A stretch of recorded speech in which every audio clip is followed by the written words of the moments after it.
हे प्रभु, हरिराम कृष्ण जगन्नाथम प्रेमानंदी, क्या हो गया? इंडिया का तो मानो सपना ही टूट गया। हाँ, सपना टूटा क्योंकि इंडिया ऑस्ट्रेलिया के 474 के सामने 152 पर 2 थी और लग रहा था कि यार आज दिन हमारा है। वो जो जायसवाल को हमने जैसबॉल कहा था या विराट को पोक किया गया था और उसके बाद किंग का वर्जन एक्सपेक्ट किया था, वो दिख रहा था। जायसवाल और विराट दोनों ठहर कर खेल रहे थे और जबरदस्त पारी चल रही थी। शुरुआती झटकों से हम निकल चुके थे, मैच हमारे हाथ में आ रहा था, लगा कि इंडिया जाएगी और ऑस्ट्रेलिया को एक तगड़ा कंपटीशन देगी।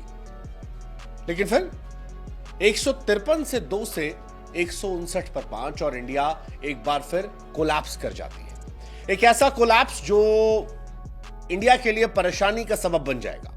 एक ऐसा कोलैप्स जो शायद इंडिया के हार की वजह बन सकता है। एक ऐसा कोलैप्स जो इंडिया को वर्ल्ड टेस्ट चैंपियनशिप से बाहर कर सकता है अगर थर्ड डे कोई बड़ा धमाका नहीं हुआ। क्योंकि सेकेंड डे इंडिया ने नुकसान कर दिया यार, नुकसान कर दिया। मतलब अच्छी शुरुआत हुई थी रोहित और राहुल के आउट होने के बाद, जिस तरह से विराट और जायसवाल ने संभाला था, लगा ही कहानी अच्छी चल रही है। यशस्वी जायसवाल 82 रन बनाकर खेल रहे थे, 11 चौके मार चुके थे, एक छक्का भी जड़ दिया था।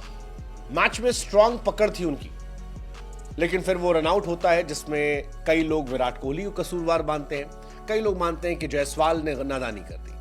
विराट कोहली का फिर वो ऑफ साइड अफेयर एक बार फिर दिखाई पड़ा और सारी मेहनत जो 86 गेंद खेलकर उन्होंने की थी वो खराब हो गई। अब हालत यह है कि इंडिया ऑस्ट्रेलिया से 310 रन पीछे है और फॉलो ऑन का खतरा जो है वो इंडिया पर मंडरा रहा है। इंडिया स्ट्रांग सिचुएशन में थी, 40 ओवर में 153 रन थे, लेकिन 46 ओवर में 164 हो गए और यहीं से सारी कहानी जो है वो पलट जाती है। सारी कहानी पलट जाती है। इंडिया ने 11 रन के अंदर 3 विकेट गंवा दिए और 3 बड़े विकेट थे, जिसमें से एक विकेट विराट कोहली का, दूसरा विकेट जायसवाल का। आकाशदीप को नाइट वॉचमैन के तौर पर भेजा गया, वो भी चल नहीं पाए। अब जड्डू, ऋषभ पंत, इसके बाद नीतीश कुमार रेड्डी और फिर वॉशिंगटन सुंदर, इन 4 पर बहुत ज्यादा प्रेशर रहेगा। अगर ये 4 मिलकर कम से कम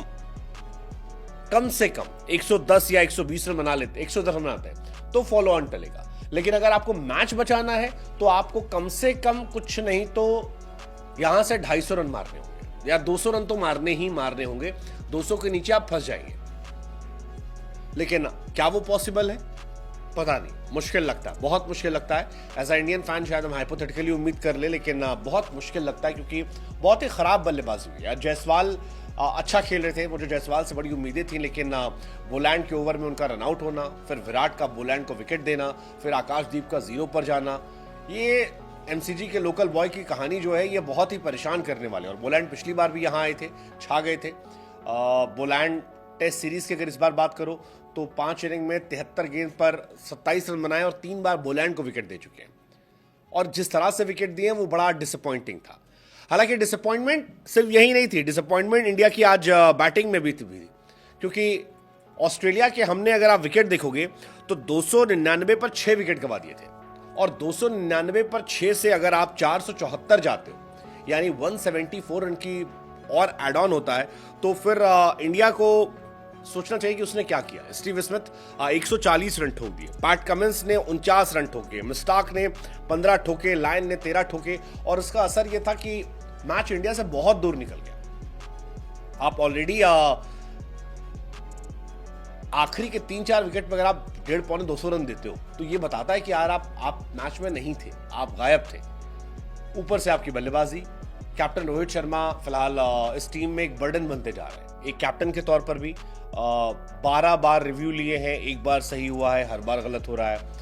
बैट्समैन के तौर पर तो मत ही पूछिए यार, वो पे जहां पर हर आदमी रन बना रहा है वहां पर रोहित शर्मा 3 रन बनाकर आउट हो रहा है। हर मैच में वो बंदा फ्लॉप हो रहा है। 6, 5, 23, 8, 2, 0, 8, 18, 11, 3, 6, 10, 3, 1, 50, 8 बीच में हटा दे तो बिल्कुल खत्म है। पिछले 14 इनिंग में 11 का एवरेज है यार।